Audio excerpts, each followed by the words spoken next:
of Disney Mom 2. And me, Jordan. And today we are going to be battling it out on Marvel Talk Tuesday for the number 6 spot. Yep. We're going to be talking about 2 films. Mm-hmm. I'm going to be talking about Ragnarok with his input. He's going to be talking about Iron Man with her input. Iron Man, the first one. Yeah. I always have to make that clear. Do they have, like, things after them like the Avengers movies do? No. Okay. If you mean numbers, then yes. No! Like, you know, Thor, Ragnarok, No. Thor, Dark World. It's just Iron Man 1, Iron Man 2, Iron Man 3. So, I'm going to start with my reasons for why I think it should be number 6. Mm-hmm. Mainly, I'm just going to be talking about why I like it and the few things I didn't like.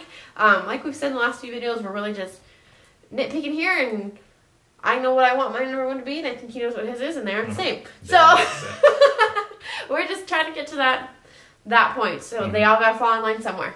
I'm going to start with a few things I didn't like about Ragnarok. The bad guys. Again, Marvel seems to fail, up until Thanos, at really developing a fully rounded villain. And I don't even like Thanos, so I think they just can't do a villain. He's fully rounded! They can't do a villain. If you mean his face, then sure, he's fully rounded. I mean his face. No. But I mean, they have... I don't know. Okay. Hela. I'll start with Hela, because there's a couple different bad guys. Where was she in the first 2? Like, how does Thor live his entire life? He's like thousands of years old, not knowing that he had a sister and that she's pure evil. And I really didn't like the horns on her. They remind me, okay, they've got like different spouts. It looks like a tree branch. They sprout out, but they remind me of Maleficent's horns. She reminds me, look-wise, of Maleficent. She's even green. She, man, there's that. I just, the pale and the black. She reminds me of Angelina Jolie as Maleficent. So, and that bothered me. And the Grandmaster from whatever planet that is where the Thor goes, he's forgettable. Like I said, Grandmaster to him, he was like, who? Yeah. He's forgettable. He's not memorable. No. So, but overall, I really did enjoy this movie. A lot of people, when I was reading other people's reviews on this movie, didn't care for the change in Thor. It's just this drastic change from being this serious character to this comedicness.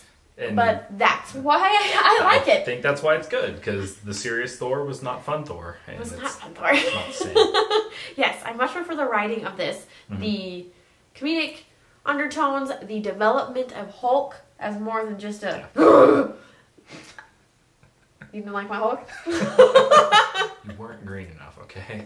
You weren't green enough.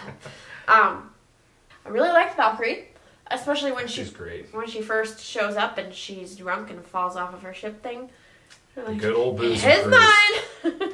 And walks out and falls down. Yeah, yes. That's awesome. So I liked that this... I like that this movie butts up right behind Infinity War, chronological order. I like the way that fits in. I like that, you kind of get an inclining that something really bad's about to happen right at the end. Yeah. I liked that. And that definitely leaves you on this giant cliffhanger, this big, oh my god, what's gonna happen? So those are some of my favorites. Is there anything you'd like to add that you did or didn't like in Ragnarok?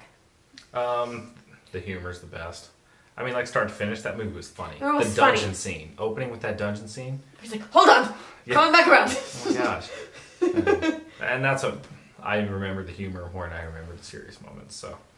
That goes a long way with me. Yes, and I think that if you were just going to pluck a movie out of the Marvel Cinematic Universe, this would be a good one just to pluck and watch. Yep. Just to watch. Yep, or like any of the Guardians, if they are in that same vein of... If you're just going to watch one or two of the MCU's, Ragnarok and the Guardians movies.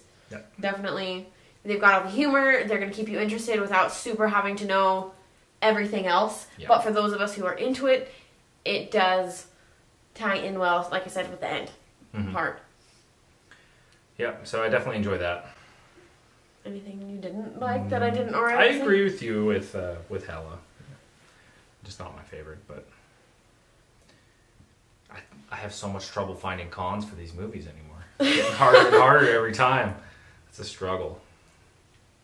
What, you were talking about Iron Man? All right, so we're going to dive into my reasons for liking Iron Man and not liking Iron Man, which, if you don't agree, don't, hate me for it. You know what I mean? So, what I do really enjoy about the first Iron Man is it doesn't get any cooler than building Mark 1 in a cave while being held hostage. Right when you're supposed to be building this giant weaponry. Yeah, it's amazing. Oh, quick con on that, though. How did the guards really not realize for that long that he wasn't building what he was supposed to be building? That's probably my one con. Is it really that believable that these guards had no idea that he was building a suit when they were monitoring him? Granted, I've worked as security before. Sometimes you get a little bit staring at the cameras for 8 hours, and I'm sure they were doing it for more than 8 hours. Anyways. Yeah. Well, I think to be fair, they didn't quite understand anything he was supposed to be doing, so... True. He's just working on our weapon. And they only question it very briefly. Yeah. We want you to hurry up. Okay. So I really enjoyed that. I thought that was awesome. And I will always enjoy that Tony is still the most human and flawed of any of the characters, and making him more relatable. You know, he's... Yeah, and I think that the Marvel... I'm just going to keep talking, I guess, today. I think that the Marvel Universe did a really good job of progressing that from this first one to, through all the Avengers movies, through 1, 2, and 3. Mm-hmm. He came a long way. He, for me, will always be the most relatable character. He's awesome. Now my cons. It's one. I don't like Gwyneth Paltrow. The casting of Pepper could have been better. I don't have a real reason for that, other than I've never enjoyed a movie with her in it. So... there it is. That's why this should be number 6. It's a great movie, but it could have been better. It could have been better if they would have not picked Gwyneth Paltrow. Yep. There it is. So I just have a couple little things to add.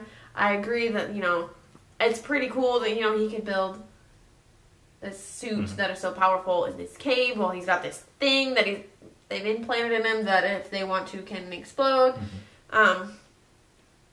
For me, though, that scene, obviously it's a major moment in the movie, but it was 90% of the movie.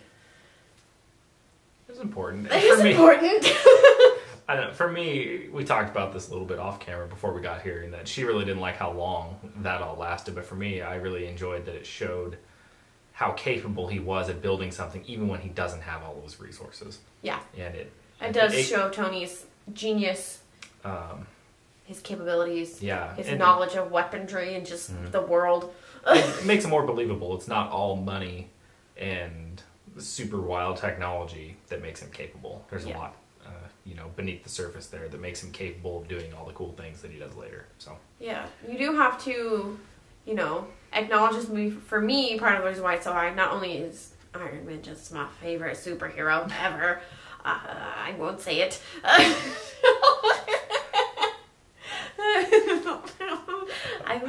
I'm trying real hard not to say it. I'll probably put it here. But it's the start. It really is it's the first Marvel movie. You have to give it, that nod of this is where it all started. These movies all started with this one. Yep. I don't know that I have any major cons besides, I'm not sure how believable the guards not noticing for, I'm assuming, months. Yeah, I don't know what the time I don't know what the time frame is, but I'm assuming it wasn't just a day, Right. They weren't just watching him for a couple days. They didn't notice that he wasn't building, this giant machine gun thing that was supposed to explode. He's building a suit to destroy it and get them out. I don't know. That was my major con. That one was fine. Fair enough. Yeah. So we're going to deliberate real quick which one we, and decide which one is going to be number 6. Who wins? Who loses? Bye! We'll be right back. Yeah. See you soon. So, we did a quick deliberation, and we are going to, I win again. Ragnarok is going to be number 6, but Iron Man 1 is going to be number 5. So that leads us into our top 4. Yep. Right into the top 4. Right into the top 4. Why did I say that in an accent? Anyways, now that I rambled.